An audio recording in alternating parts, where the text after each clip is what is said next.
जय हिंद, जय माँ भारती। आप सभी का स्वागत है, अभिनंदन है। साउसर आर्ट्स कोचिंग संस्थान। मेरा मोबाइल नंबर है 9406555505। मैं लाया हूँ आप सभी लोगों के लिए राजनीति विज्ञान के सभी चैप्टरों की श्रृंखला, जिसमें मैं ऐसा समझाऊंगा आपको कि आपका एक भी प्रश्न छूटेगा नहीं। आपको 100% सफलता प्राप्त होगी। इसके लिए आप मेरे इन वीडियो को देखते रहें। आप मेरे इस वीडियो को सब्सक्राइब करें, लाइक करें, कमेंट्स करें, बेल आइकन दबाएं ताकि आपको समय समय पर मेरे ये वीडियो प्राप्त होते रहें।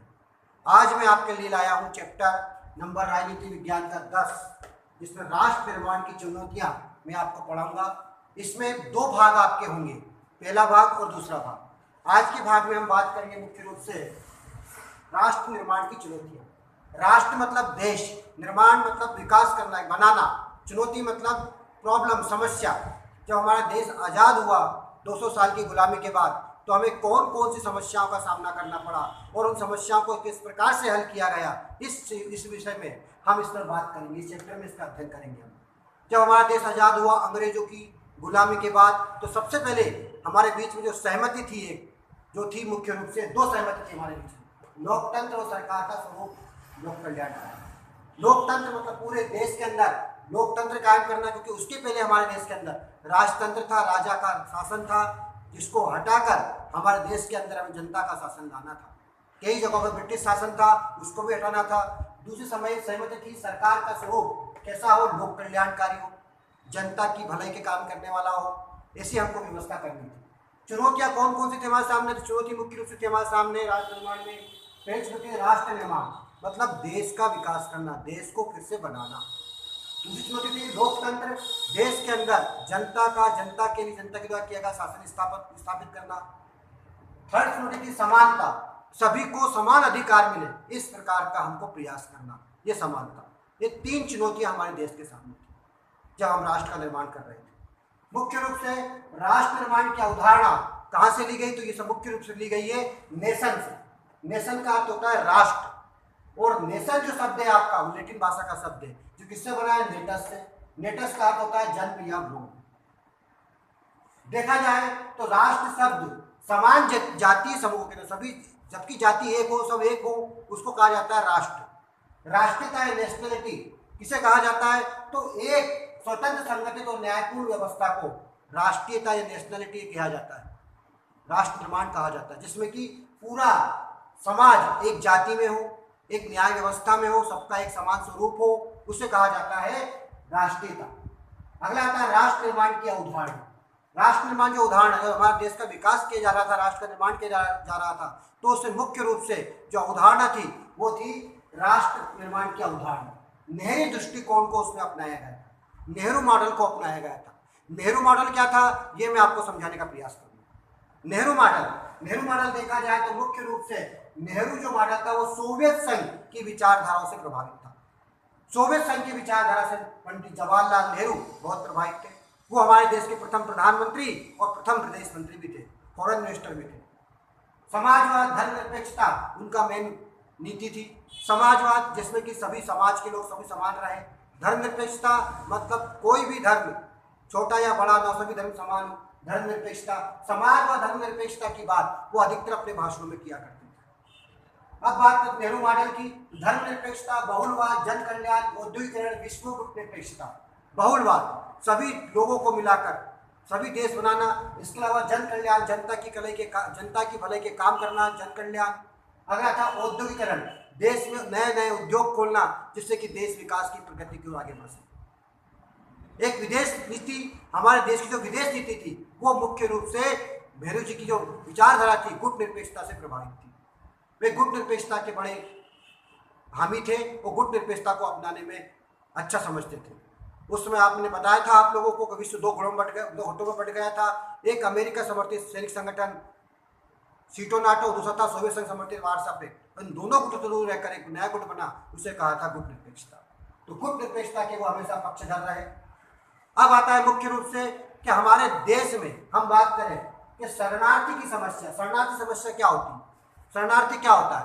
तो शरणार्थी एक कुछ लोगों का समूह या समुदाय जब एक स्थान को छोड़कर दूसरे स्थान पर जाकर रहने लगता है तो उन्हें शरणार्थी कहा जाता है। शरणार्थी समस्या का कारण किन कारणों से होता है? शरणार्थी समस्या का जन्म दो कारणों से होता है, एक होती है प्राकृतिक आपदा और एक होती है मानवकृत आपदा। प्राकृतिक आपदा जिसमें कि बाढ़, भूकंप, महामारी आ जाए तो उस स्थान से छोड़कर लोग दूसरे स्थान पर जाते हैं। अगला आता है महामारी, इसके अलावा दूसरा होता है मानवकृत आपदा। तो मानवकृत आपदा मतलब कि जो मनुष्य द्वारा खड़ी की जाती है, जैसे कि आतंकवाद, बेरोजगारी, महंगाई, काम नहीं मिलना और कई बहुत सी समस्याएं, जिसके कारण एक व्यक्ति एक स्थान छोड़कर दूसरे स्थान की ओर जाता है। मुख्य रूप से भारत में शरणार्थी समस्या का जन्म किन कारणों से हुआ? तो मुख्य रूप से उसका कारण था भारत में भारत विभाजन। अब बात करते हैं भारत विभाजन किन कारणों से हुआ। तो भारत विभाजन के मुख्य रूप से चार कारण हमारे सामने। पहला कारण था मुस्लिमों में सांप्रदायिकता की भावना। पहला कारण था मुस्लिमों में सांप्रदायिकता की भावना। मुसलमान जो लोग थे, आजादी के कम से कम, आजादी के पहले हम कई सालों से एक साथ रहते चले आ रहे थे, कई हजार सालों से हम एक साथ रहते चले आते हिंदू मुसलमान। लेकिन मुसलमानों ने अपने आप में कोई बदलाव नहीं किया। हिंदुओं ने तो अपने आप को बदल लिया था, पश्चिमी विचार, पश्चिमी सभ्यता को अपना लिया था, तो उनमें तो नए नए विचार आ गए थे। लेकिन मुस्लिमों में कट्टर धार्मिक वादिता बनी हुई थी, केवल उनको अल्लाह अल्लाह, इस्लाम के अलावा कुछ नहीं दिखता था। इसके कारण उनमें केवल सांप्रदायिकता की भावना थी, जिसके कारण भारत को विभाजन देखना पड़ा, भारत का विभाजन होना पड़ा। दूसरा आता है, मुख्य रूप से हम बात करें, अंग्रेजों ने मुस्लिमों को बढ़ावा देना। अंग्रेजों ने हमेशा मुसलमानों को बढ़ावा दिया। वो जानते थे जब तक कि देश में फूट डालो, शासन की नीति अपनाएंगे, तभी जाकर हम देश में शासन कर पाएंगे। तो अंग्रेजों को उन्होंने हमेशा बढ़ावा दिया। अंग्रेजों से मुसलमान कहते थे कि भाई आप और हम तो श्रेष्ठ जाति के हैं और हमारा जन्म हिंदुओं पर शासन करने के लिए हुआ है, क्योंकि हमारे यहाँ अंग्रेजों के पहले मुस्लिमों का शासन था। इसलिए उनसे इस बात को कहा करते थे और उनको संरक्षण देते चले आ रहे थे। 1869 से ही उनको संरक्षण देने का काम उन्होंने प्रारंभ कर दिया था। 1909 में उन्हें सांप्रदायिकता का निर्वाचन का इनाम और दे दिया उन्हें, जिससे कि उनमें और कट्टर मुस्लिमता बढ़ती चली जा रही थी। अगला आता है, देखते हैं मुस्लिम लीग के प्रति कांग्रेस की तुष्टीकरण की नीति। तुष्टीकरण क्या होता है पहले ही समझिए आप। तुष्टीकरण मतलब कि किसी की हर बात को मान लेना। एक बच्चा रोता है तो हम उसको चॉकलेट पकड़ा देते, वो खुश हो जाता है। दूसरी बार होता है उसको बिस्कुट चॉकलेट का पूरा पैकेट पकड़ा देते।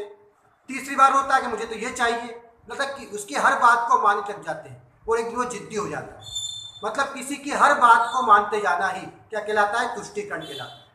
तो कांग्रेस के सामने मुस्लिम लीग अपनी जायज नाजायज कोई भी मांगे लेके आ जाया करती थी और कांग्रेस उन बातों को मान लिया करती थी।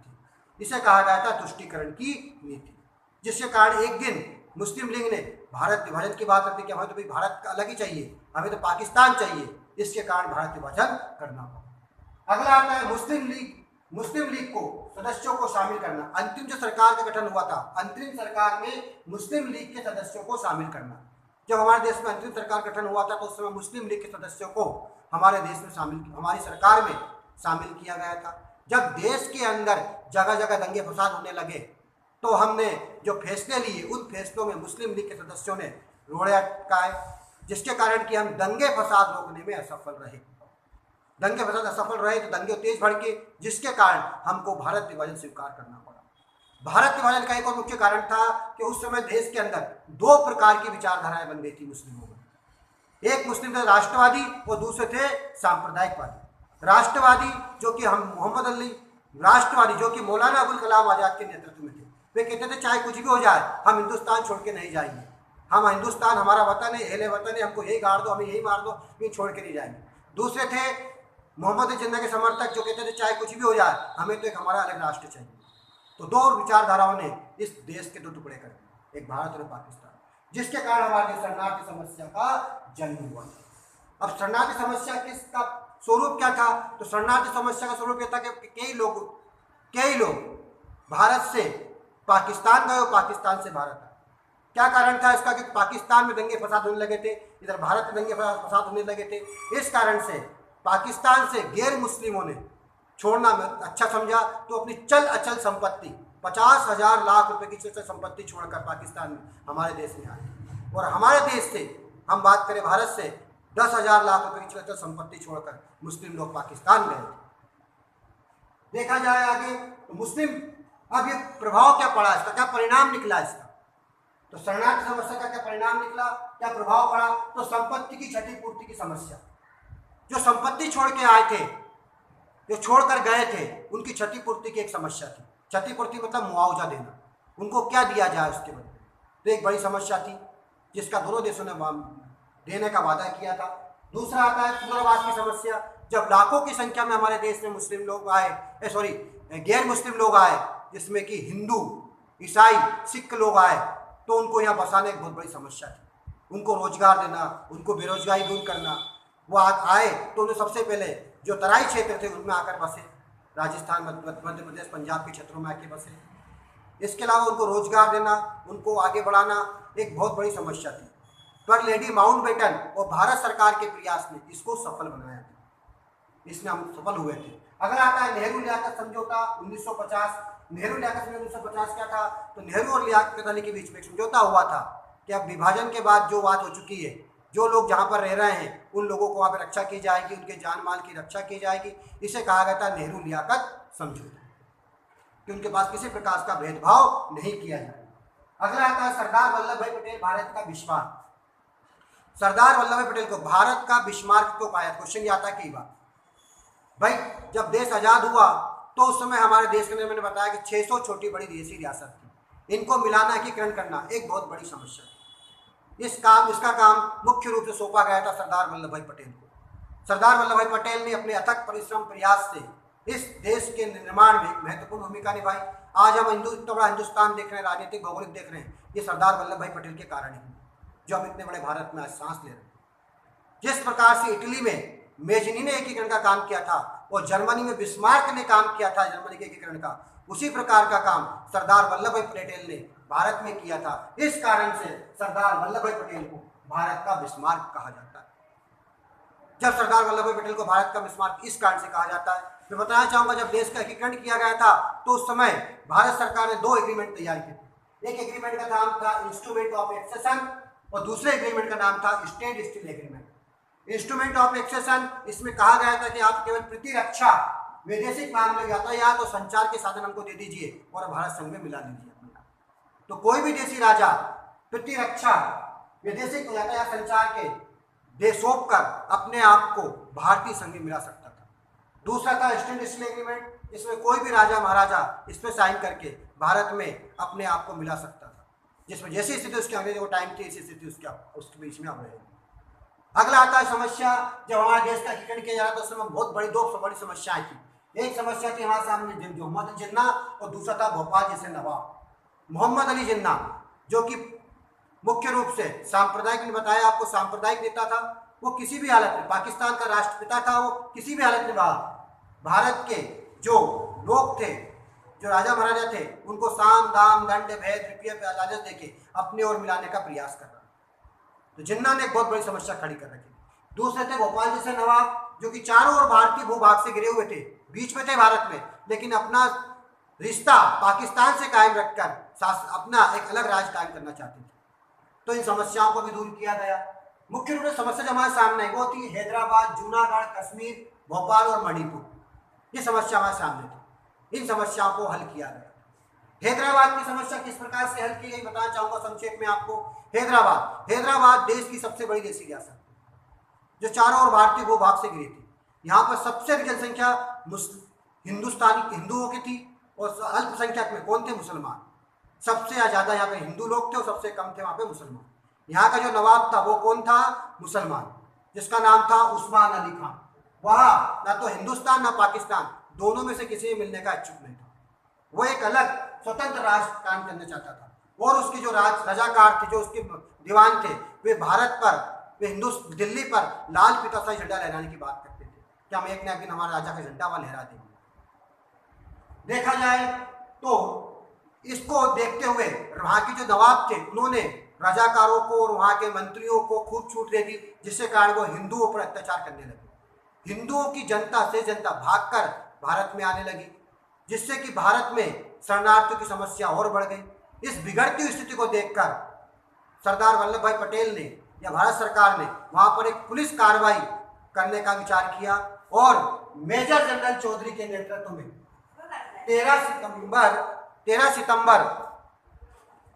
सितंबर सन 1948 को मेजर जनरल चौधरी के नेतृत्व में एक सेना वहां पर भेजी और मात्र 5 दिन के अंदर वहाँ शांति स्थापित कर दी गई। जैसे ही वहाँ सेना ने प्रवेश किया, वहाँ पे ढोल नगाड़ों आतिशबाजियों के माध्यम से वहाँ के लोगों ने वहाँ स्वागत किया और मात्र 5 दिन के अंदर वहाँ शांति स्थापित कर दी गई।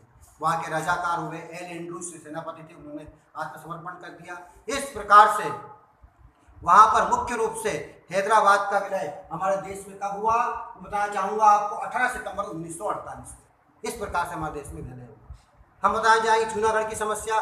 जूनागढ़ की समस्या लगभग भी ऐसी थी। जूनागढ़ चारों ओर भारतीय भूभाग से घिरी हुई थी, गुजरात के काठियावाड़ क्षेत्र में स्थित थी। यहाँ का राजा जो था वो मुस्लिम था और यहाँ की प्रजा बहुत ज़्यादा हिंदू थी।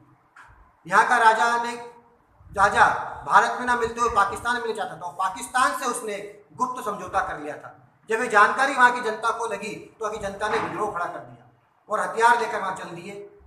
हथियार लेकर दौड़ पड़े वहाँ पर और उन्होंने हमला कर दिया, जिससे कारण कि वहाँ अफरा तफरी मच गई, वहाँ समस्या खड़ी हो गई, गृह जैसी स्थिति पेश गई। वहाँ की स्थिति को खराब देखते हुए वहाँ का जो नवाब था, जो राजा था, वो भागकर पाकिस्तान पहुँच गया। वहाँ के जो दीवान थे शाहनवाज भुट्टो, उन्होंने भारत सरकार को आमंत्रित किया गया। भारत सरकार के सैनिक वहाँ पहुँचे, वहाँ शांति स्थापित की और वहाँ जनमत संग्रह कराया गया।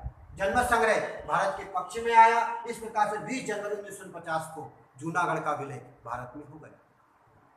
अगला आता है कश्मीर समस्या और मणिपुर। मणिपुर की बात भी करते हैं। मणिपुर में ये स्थिति थी। मणिपुर में के राजा को कहा कि भाई आप परेशान ना हो, टेंशन ना ले, केवल आप हमें केवल क्या दे दें, प्रतिरक्षा विदेशी या संचार दे दें, बाकी आप राज कायम करते रहे। और मणिपुर का विलय भी हमारे कर दिया। अगला चैप्टर मैं जल्दी आपके सामने लेके आऊँगा। मेरे इस चैनल को आप सब्सक्राइब करें, बेल आइकन दबाएं ताकि आपको निरंतर ये वीडियो प्राप्त होते रहे। जय हिंद, जय माँ भारती।